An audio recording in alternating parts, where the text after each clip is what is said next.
सभी साथियों को नमस्कार। मैं के पुनिया आप तमाम साथियों का चैनल पर स्वागत करता हूं। प्यारे साथियों, आज के अपने इस सेशन में बात कर रहे हैं एक प्रेरक मुलाकात के रूप में, और मेरे साथ हैं रेणु जी। इन्होंने अभी जो स्कूल व्याख्याता के परिणाम जारी हुए उसमें कॉमर्स विषय में ऑल राजस्थान में 41वीं रैंक हासिल की है।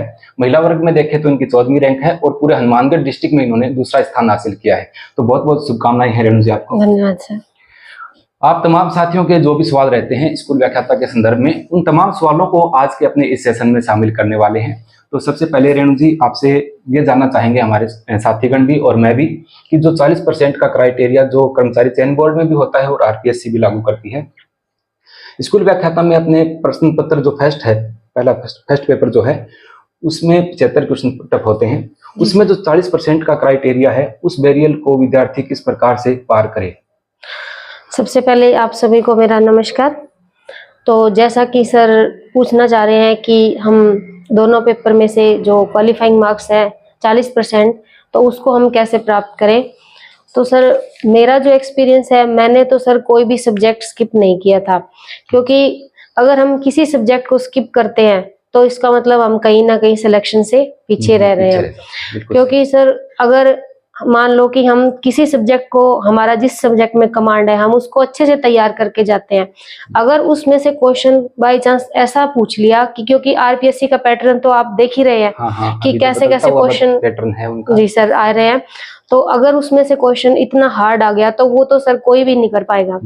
और अगर हमने कोई भी सब्जेक्ट, मानो किसी को मैथ्स मुश्किल लगता है या किसी को इंग्लिश मुश्किल लगती है, तो उसमें से अगर हम छोड़ के जाते हैं उसको, तो हम अगर बाय चांस उसमें से क्वेश्चन कोई इजी आ गया या ऊपर ऊपर से आ गया, तो अगर हमारा कुछ ना कुछ पड़ा हुआ होगा, उसको नहीं छोड़ के जाएंगे तो हम उसको कर पाएंगे। जी जी बिल्कुल। तो मेरा तो यही मानना है कि हमें कोई भी सब्जेक्ट स्किप नहीं करना चाहिए पूरी तरह से। हाँ, अगर उसका हार्ड पोर्शन है उसको हम स्किप कर सकते हैं। बिल्कुल बिल्कुल। यहाँ रेणु जी का कहना है कि जो प्रश्न अपने छोड़ना चाहते हैं, कई बार विद्यार्थियों के मन में ये रहता है कि इंग्लिश के 5 प्रश्न पुटअप होंगे, उनको मैं छोड़ दूंगा, मैथ के मेरे को नहीं आ रहे, इनको भी अपने छोड़ देंगे। इस प्रकार से छोड़ने से काफी, क्योंकि 75% ही पूरे होते हैं, उसमें से अपने 20-25 प्रश्नों को छोड़ देते हैं। उसके बाद में कुछ प्रश्न अपने गलत हो जाते हैं, तो वो जो क्राइटेरिया रखा गया है वहां उस बैरियर तक अपने पहुंच ही नहीं पाते हैं। बिल्कुल सही बात है रेणु जी। अब सबसे अहम बात यह होती है कि कई बार विद्यार्थियों को लगता है कि बीच में पढ़ाई के जो अपनी प्रिपरेशन चल रही थी उसमें एक बड़ा गैप आ जाता है। जैसा कि रेणु जी ने एक बार काफी समय पहले तैयारी की थी, उसके बाद में लंबा गैप इनके लाइफ में आया है पढ़ाई के संदर्भ में बात करें तो इतना लंबा अंतराल आने के बाद दोबारा तैयारी शुरू करते हैं तो अपना मन भी नहीं करता भी अब तैयारी करें। तो किस प्रकार से, बहुत सारे विद्यार्थी ऐसे हैं, क्योंकि स्कूल व्याख्याता में जो चयनित होते हैं तो एज भी काफी हो जाती है, बच्चे भी होते हैं, तो इस दौरान बीच में जो गैप आता है और पुनः तैयारी शुरू करना, तो इसमें क्या क्या बाधाएं अपने सामने आ सकती हैं भाई अपने? सर सबसे पहले तो हम अपने आप को मोटिवेट ही नहीं कर पाते इस चीज के लिए, हम अपने आप को प्रिपेयर नहीं कर पाते कि हम कर सकते हैं। लेकिन कहीं ना कहीं हमारा इसमें किसी का हाथ होता है, किसी पर्सन का या किसी फैमिली मेंबर का, वो हमें मोटिवेट करता है। जैसे कि मेरे हस्बैंड है, उन्होंने मुझे मोटिवेट किया कि कर सकते हो आप, क्यों नहीं कर सकते। तो शुरू में तो बहुत अजीब लगता है कि हम नहीं कर पाएंगे, क्योंकि शादी हो जाती है और उसके बाद बच्चे, फिर उसको संभालना, हमारी जिम्मेवारियां दिन बर दिन बढ़ती जाती है। तो हम कहीं ना कहीं उसके लिए हमें अच्छे से मोटिवेट होके हमें मेंटली प्रिपेयर होना पड़ेगा कि भाई हम कर सकते हैं। और इसके लिए किसी ना किसी का हाथ तो होना जरूरी है, क्योंकि हर एक सक्सेस के पीछे किसी ना किसी का हाथ जरूर होता है, चाहे वो फैमिली मेंबर हो, चाहे कोई अदर पर्सन कोई भी हो। तो इसके लिए सबसे पहले हमें मेंटली रूप से तैयार होना पड़ेगा। और इतना ही नहीं, उसके लिए हमें एकजुट होके, मतलब हमें अच्छे से उसके लिए टाइम निकाल के उसके लिए उस जैसी मेहनत भी करनी पड़ेगी, तभी हम जाके सक्सेस को पा सकेंगे। बिल्कुल, इनका कहना सही है कि लंबा अंतराल जब पढ़ाई में आ जाता है, काफी समय पहले अपने प्रिपरेशन कर रहे थे, बीच में छोड़ दिया और उसके बाद 6-7 सालों बाद अपने तैयारी करते हैं, तो अपना एक मन उब सा जाता है। ऐसी कंडीशन में रेणु जी का भी यही मानना है कि मोटिवेट करने वाला कोई अगर अपने पास है, उसके बाद में अपने मन में ये ठानना पड़ता है, जैसा कि आपने सुना भी है, आंखों में अरमान लिया, मंजिल को अपना मान लिया, आसान क्या और कठिन क्या, जब ठान लिया तो ठान लिया। वही बात साबित कर दिखाई है रेणु जी ने। बिल्कुल। तो मैं इसके लिए 2 शब्द कहना चाहूंगी। कोई कहता है कि गर्मी जून में होती है, कोई कहता है कि गर्मी खून में होती है, कोई कहता है कि गर्मी ऊन में होती है, लेकिन मेरा तो यही कहना है साहब कि असली गर्मी तो जुनून में होती है। बिल्कुल असली गर्मी तो जुनून में होती है। अगर हम में जुनून है उस चीज को करने का तो हमें कोई नहीं रोक पाएगा, कोई भी हमें नहीं रोक पाएगा, और हम दिन रात उसी मेहनत को करने के लिए तैयार रहेंगे और हम अपने लक्ष्य को जरूर हासिल करके रहेंगे। जुनून खून में होता है, वही इन्होंने साबित कर दिखाया। और राजस्थान में 41वीं रैंक इन्होंने हासिल की है आरपीएससी के एग्जाम में, स्कूल व्याख्याता में। तो इतना लंबा समय व्यतीत करने के बाद दोबारा वापसी करना इसी फील्ड में, और ये सोचना कि मैं स्कूल व्याख्याता जैसा एक कठिन जो कंपटीशन है उसमें उतरने वाली हूँ, तो उन्होंने इसमें रैंक भी अच्छी हासिल की और कर दिखाया। लोगों को ये साबित करके दिखाया कि लंबे अंतराल के बाद अगर अपने अंदर जुनून है तो अपने निश्चित रूप से जो अपना टारगेट है उसको हासिल कर लेते हैं। रेणु जी, सबसे बड़ी प्रॉब्लम अपने सामने सभी बच्चियां जिनकी शादी हो जाती है उनके सामने ये फेस होती है प्रॉब्लम जी सर, कि पहले ससुराल चले गए, उसके बाद में बच्चे वगैरह भी हो जाते हैं, बच्चों की जिम्मेदारी साथ ही फैमिली का जो रिस्पॉन्स होता है, जो जिम्मेदारियां होती हैं वो भी उठानी पड़ती हैं। ऐसी कंडीशन में ये सोचते हैं कि अपने स्कूल व्याख्याता की तैयारी करें, साथ ही परिवार, बच्चों को स्कूल भेजना, परिवार को चलाना, अन्य बहुत सारे काम फैमिली में हो जाते हैं।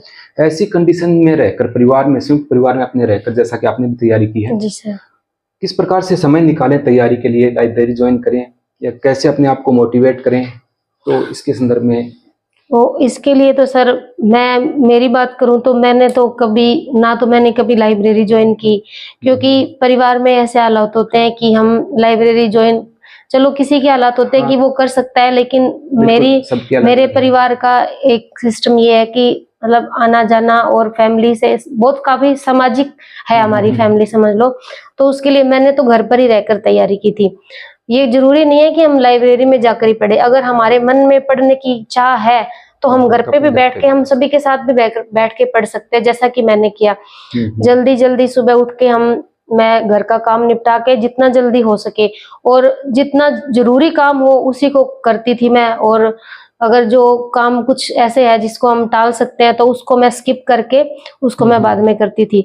और जितना ज्यादा टाइम दे सकूं मैं उतना टाइम देती थी अपनी स्टडी के लिए, चाहे वो खाना बनाते टाइम हो ईयरफोन लगा के, या फिर कहीं जा रही हो तो उस टाइम ईयरफोन लगा के वीडियो सुन लिया। जी सर, बिल्कुल बिल्कुल। रेणु जी का कहने का मतलब ये है कि अगर अपने में पढ़ने की चाह है तो अपने जरूरी नहीं कि लाइब्रेरी ज्वाइन करें। कई बार परिस्थितियां ऐसी होती हैं कि अपने ऐसी कंडीशन नहीं होती कि वहां अपने जा पाए, लेकिन घर पे रहकर भी तैयारी की जा सकती है, परिवार के साथ रहकर भी, लेकिन समय निकालना पड़ता है इन चीजों के लिए। एक बात इनकी मेरे को बहुत अच्छी लगी कि अगर अपने कोई चीज को पढ़ लिया तो उसको अपने, जब उसको याददाश्ती में रखना है तो अपने किचन में काम करते समय महिला जो है वो उन चीजों को दोहरा सकती है। जी सर, घर के परिवार के काम भी हो जाते हैं साथ में, और साथ में जो है वो अपना रिवीजन भी यहाँ पर हो जाता है। रेणु जी, एक बात अपने सामने ये आती है जी सर, कि डीमोटिवेट करने वाले समाज में अपने को मिल जाते हैं। कई रिश्तेदार भी ऐसे होते हैं जो अपने मुंह पर तो ये कहेंगे बिल्कुल आप तैयारी करो, लग जाओगे, और अपने सामने वो कहेंगे, लेकिन दूसरी जगह जाके वो कहेंगे तैयारी कर रही है, फर्स्ट ईयर की तैयारी करने गए हैं या कर रही है, क्या लग पाएगी। तो ऐसी कंडीशन में जो डीमोटिवेट करने वाले जो लोग हैं, तो उनके संदर्भ में अपने किस प्रकार से अपने मन को समझा सकते हैं। कई बार बहुत ज्यादा हतोत्साहित हो जाते हैं अपने कि नहीं हो पाएगा, फलाने ने कह दिया भाई इसका नहीं हो पाएगा, मेरे को 10 जने आज दिन में मिले जिसमें से 9 लोग अपने को ये कहने वाले मिल जाएंगे कि नहीं हो पाएगा, क्यों परेशान होती है, बच्चों को पढ़ा, बच्चों को स्कूल भेजो। तो ऐसी कंडीशन में कैसे मैनेज करें। तो सर ये बात तो मुझे हमेशा मतलब रोज सुनने को ही मिलती थी कि क्या जरूरत है, घर पे मतलब सभी है कमाने के लिए, तो क्या जरूरत है आपको। लेकिन जब खुद को इच्छा है कि हमें आत्मनिर्भर बनना है या सेल्फ डिपेंड, तो उसके लिए मैंने ये सब किया। और जो लोग ऐसी बातें कहते हैं उसको बस एक कान से सुनो और दूसरे कान से निकालो यही उसका तरीका है। और हाँ, ये बात सुनने को मिलेगी, सबको ही मिलेगी कि क्या जरूरत है। और मेरा तो ये सर 3rd अटेम्प्ट था, पहली बार नहीं हुआ तो सबने कह दिया कि चलो अब कोई बात नहीं, एक बार तैयारी कर लो। दूसरी बार फिर से दिया तो उसमें भी मेरा नहीं हुआ, लेकिन मेरा यही था कि मुझे बनना फर्स्ट ग्रेड है, तो मैंने फर्स्ट ग्रेड की तैयारी की। और चले आप, है ना? उसके बाद सबने कहना शुरू कर दिया कि अब बच्चों को पढ़ाओ और अपना कोई तैयारी करने की वो जरूरत नहीं है।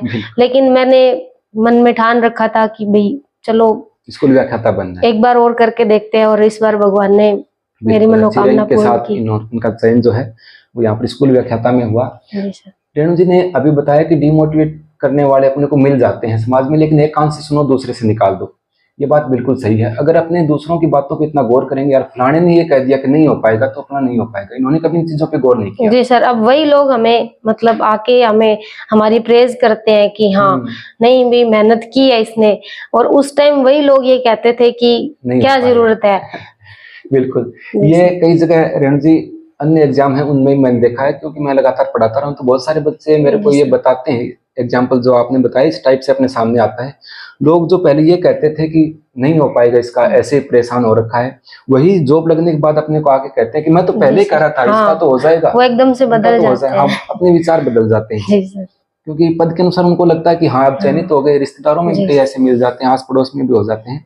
लेकिन ऐसी चीजों पे अपने को गौर नहीं करना चाहिए जब अपने ठान लेते हैं। जी सर। इन्होंने पहले ही ये प्लान, अपना जो टारगेट है वो चयन कर रखा था कि बनना तो स्कूल व्याख्याता ही है। जी सर। हालांकि रेणु जी मेरे को काफी समय से जानते हैं, इन्होंने जो अपने बाल वाटिका हेतु डीईसी का कोर्स है वो भी किया, लेकिन इनके मन में एक धारणा थी कि बनना जो है वो स्कूल व्याख्याता बनना है।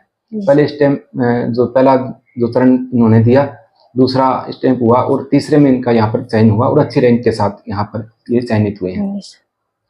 रेणु जी और क्या कहना चाहेंगे जो अभी आगामी एग्जाम है उन बहनों के लिए, जो गृहिणी बहनें हैं, या फिर एक चीज और है कि कई बार बच्चों को लगता है कि मैं सिर्फ टेस्ट सीरीज ज्वाइन कर लूं, जी सर। हाँ तो उसके माध्यम से मेरा हो जाएगा, या लास्ट का जो एक महीना बचता है उसमें रिवीजन करें या अपने को टेस्ट सीरीज ज्वाइन करें, तो आपने किस प्रकार से इन चीजों को मैनेज किया? सर अकेला टेस्ट देने से तो बात नहीं बनती, हमें पहले सिलेबस को कवर जरूर करना होगा, 2 या 3 बार सिलेबस हमारा कवर होना जरूरी है।